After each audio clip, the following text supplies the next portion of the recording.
দেখেন ভাই, আমাদের ইউটিউব, ফেসবুক কন্টার যে ফারহান ভাই আছে, উনি ফেসবুক ব্যাপারে বা ইউটিউবের ব্যাপারে কি বলে সবাই মনোযোগ দিয়ে শুনেন, জিনিসটা দেখেন, তাহলে জিনিসটা বুঝতে পারবেন। যারা নতুন আসতেছেন তারা এই জিনিসটা দেখলেই বুঝতে পারবেন। চিন্তা করে যে না আমি ফেসবুকের জন্য কন্টেন্ট তৈরি করব, তাহলে এইটা আমার মনে হয় বোকামি ছাড়া কিছু না। ফেসবুক এমন একটা প্ল্যাটফর্ম যেটাকে আমি অনিশ্চিত প্ল্যাটফর্ম বলে থাকি। এটা তো সম্পূর্ণ একটা ভুল। বুস্টিং তো করাই যাবে না। চ্যালেঞ্জিং বলতে আমাদের হচ্ছে মনিটাইজেশন নিয়ে ফেসবুকে অনেক ঝামেলা পোহাতে হয়েছে, এটা একটা বড় একটা চ্যালেঞ্জ ছিল। আর প্রোডাক্টের যখন রিভিউ শুরু করি তখন আসলে শুরুর দিকের কথাটা বলছি, তখন আসলে প্রোডাক্ট পাওয়াটা একটা চ্যালেঞ্জিং ব্যাপার ছিল। তো এখন আলহামদুলিল্লাহ এই ধরনের প্রবলেমটা ফেস করছি না। ফেসবুকের এটা নিয়ে আসলে বলার মতো তেমন কিছুই নেই, কারণ ফেসবুক তাদের পলিসি এখন পর্যন্ত আমি যেটা বুঝি যে তারা ঠিক করতে পারছে না। তাদের এত বেশি আসলে অডিয়েন্স এবং ক্রিয়েটর, তারা আসলে কোনোটার সাথে কোনোটা সামঞ্জস্য করতে পারছে না। আজকে এই জন্য একটা নীতি নিয়ে আসছে, কালকে একটা নিয়ে আসতেছে, এরকম ওদের চেঞ্জ করে যাচ্ছে কন্টিনিউয়াস। আপনি আবার যদি ইউটিউবের দিকে যান দেখবেন যে না, এই জিনিসটা কিন্তু নাই। ইউটিউব কিন্তু খুব স্লোলি সেই নীতিগুলো পরিবর্তন করে এবং আপগ্রেড যেটা বলেন সেটাকে খুব স্লোলি করে, এবং তারা হচ্ছে ক্রিয়েটারদেরকে একটা প্রাধান্য দিয়ে থাকে। কিন্তু ফেসবুকের ক্ষেত্রে কিন্তু সেটা না। ফেসবুক তার নিজের স্বাধীন মতো দেখা গেল আজকে এটা কালকে ওইটা। জার্নি চলুক আগামীতেও, পাঠাও 10 years of growing with you করে যাচ্ছে। সো কেউ যদি এই পেশায় আসতে চায় তাহলে আমি বলবো, যদি শুধু সে চিন্তা করে যে না আমি ফেসবুকের জন্য কন্টেন্ট তৈরি করব, তাহলে এইটা আমার মনে হয় বোকামি ছাড়া কিছু না। বাট সে যদি মনে করে যে না আমি ইউটিউবের জন্য কন্টেন্ট তৈরি করবো, সেটাই আমি ফেসবুকে দিব, তাহলে পারফেক্ট। আমার দৃষ্টিকোণ থেকে এটা একদমই না। ফেসবুক এমন একটা প্ল্যাটফর্ম যেটাকে আমি অনিশ্চিত প্ল্যাটফর্ম বলে থাকি।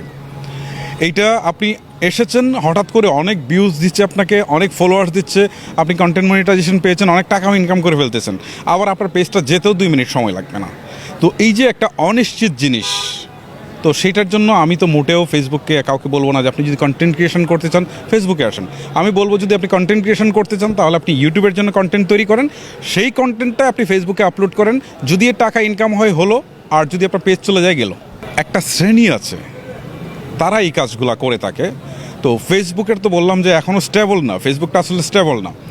দেখা গেল যে আমার ক্ষেত্রে যদি আমি আপনাকে একটা উদাহরণ দিয়ে বলি, আমি একটা ভিডিও আপলোড করেছি, সেই ভিডিওটা আপলোড করেছি 1 বছর আগে। এই ভিডিওটা 1 বছর পরে কেউ আপলোড দিয়ে আমাকে কপিরাইট দিয়ে দিচ্ছে। তো 1 বছর পরে যে আপলোড করলো, ফেসবুক কিন্তু সেটা মার্ক করতে পারলো না যে 1 বছর পরে সেটা আপলোড করে আমাকে কপিরাইট দিয়ে দিচ্ছে। সেটার অ্যাগেনস্টে সে বিভিন্ন ডকুমেন্ট সাবমিট করে আমার এটাকে বলতেছে যে আমার এটা হচ্ছে কপি। তারপরে ফেসবুক আমার এটা দেখা গেল যে সরাই ফেলছে। এরকম 4টা-5টা যখন আমার কপিরাইট আসবে, ঠিক আছে, তখন আমার পেজেই তারা হচ্ছে বন্ধ করে দিবে। তো এই পলিসিগুলো ফেসবুক এখনও ঠিক করতে পারে না, যে কারণে এটা কন্টেন্ট ক্রিয়েটারদের জন্য একটা এখনও সমস্যা হয়ে দাঁড়িয়ে আছে।